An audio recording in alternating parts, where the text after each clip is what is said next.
People visit Black Pine National Park for hiking, camping, and escape from noise.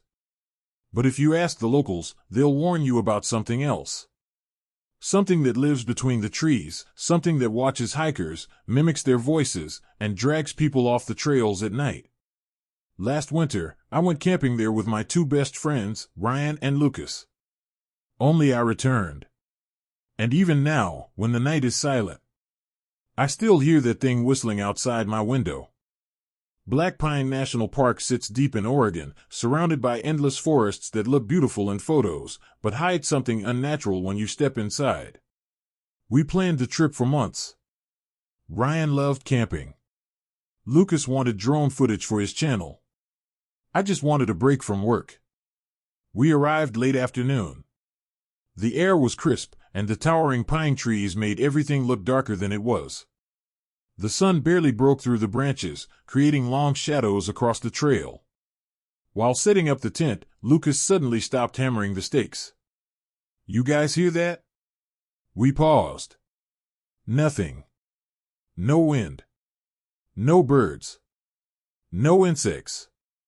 Just a strange, heavy silence that didn't belong in a forest. Ryan nervously laughed it off, but I saw him glance toward the trees more than once. We walked to a nearby creek before sunset. That's when Lucas spotted something carved into a tree. 3 deep vertical scratches. Fresh. Wood still light-colored at the edges.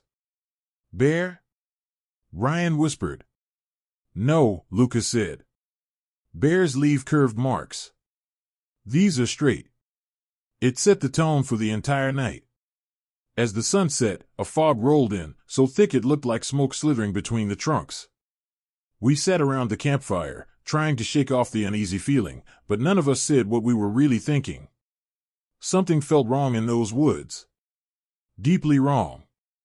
By 9 p.m., the temperature dropped sharply. Our fire crackled weakly, struggling against the cold air pressing in from the trees. Then we heard it. A faint, off-key whistling. 4 notes. Slow. Repeated. Far inside the woods. At first, we thought it was another camper. But Black Pine has rules: no one hikes past sunset.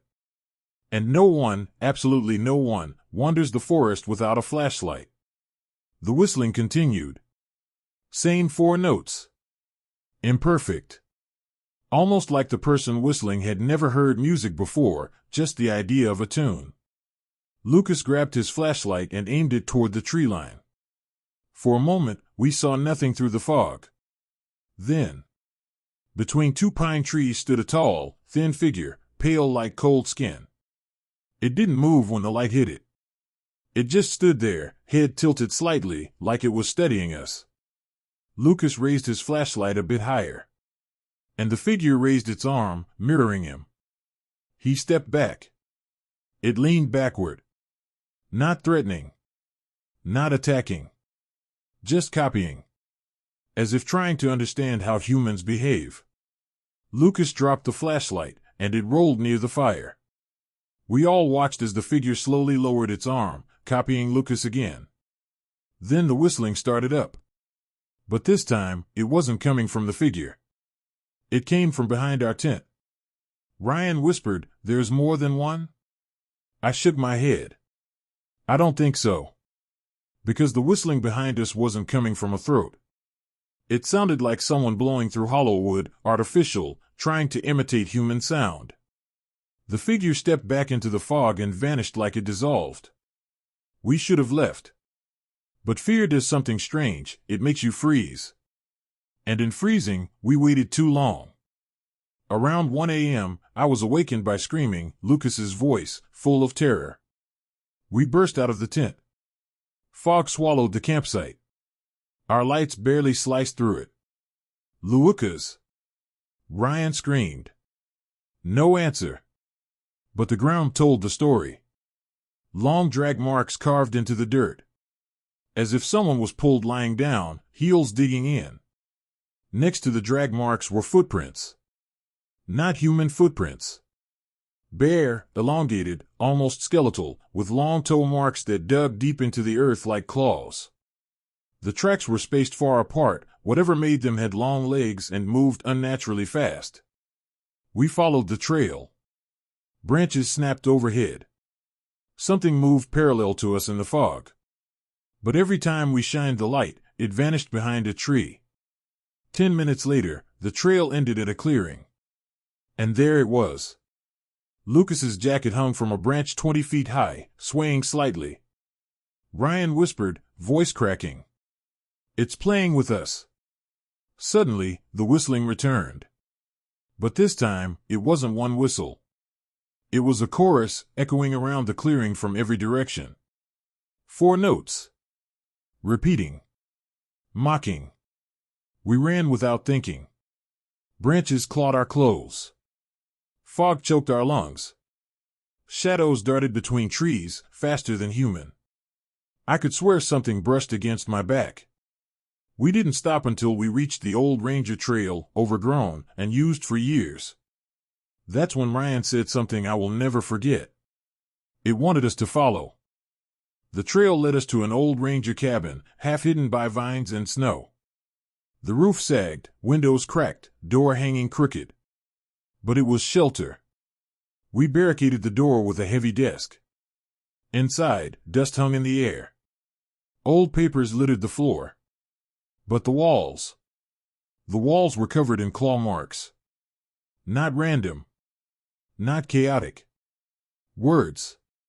Carved with something sharp. Don't look at it. Don't turn around. Don't listen to your name.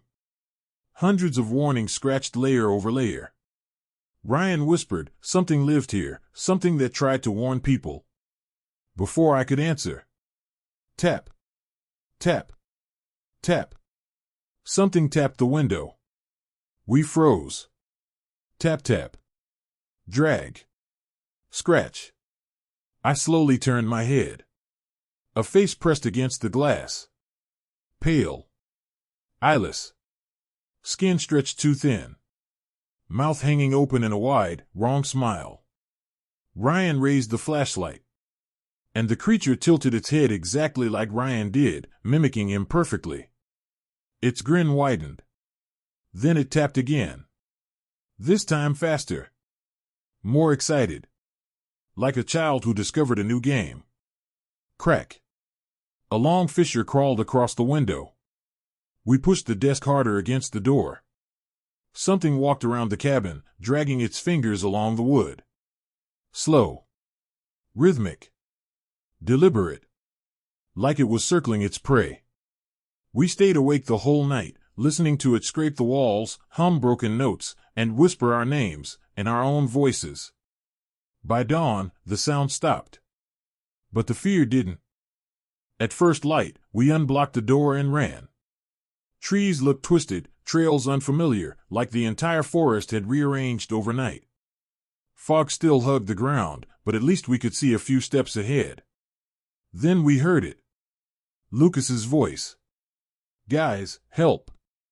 But the voice was wrong. Flat. Emotionless. Like someone trying to copy the words without understanding meaning. Ryan broke. That's him. He's alive. He sprinted toward the voice. Ryan, stop. I yelled. He didn't listen. The fog swallowed him instantly. I chased behind but lost sight of him within seconds. It felt like the forest was swallowing sound, swallowing space. Then, something far ahead moved. A tall figure, holding Ryan's backpack in one long hand. The creature dropped it deliberately. Then tilted its head. Mimicking Ryan's panic. I backed away, heart pounding so hard it hurt. The creature took a step toward me. Then another. Then it opened its mouth. And whistled. Those same 4 notes. Right into my face. I ran. Branches whipped my skin. Boots slipped on wet leaves. But I didn't stop. Not until I saw the sign. Black Pine Park exit, 0.8 miles. I didn't look back. Not once. Somehow, I made it to the ranger station at the entrance.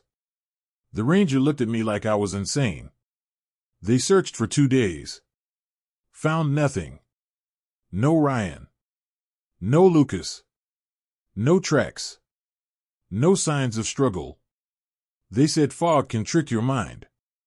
They said people get turned around in the woods. I knew the truth. Something in that forest hunts by imitation. I returned home 3 days later. The park incident was labeled a misadventure. Families asked questions. I had no answers. But the nightmare didn't end in the forest. 2 nights after coming home, I woke up at 2:17 a.m. Whistling. 4 notes. Soft. Outside my window. I froze. I didn't move. Didn't breathe. The whistling stopped. Then a voice whispered my name. Come outside. It was Ryan's voice. Perfectly copied. Emotionless. I stayed in bed until sunrise. But the next morning, something else happened. When I opened my front door to leave for work, something hung from my porch light. A jacket. Lucas's jacket. The same one that was 20 feet up in the trees. Dirty. Soaked. Scratched. And pinned to the collar was a piece of bark. Carved with 3 words. Look behind you. I dropped it and ran inside. I didn't look back. I haven't slept properly since. Because every night, without fail, at exactly 2:17 a.m., the whistling starts again.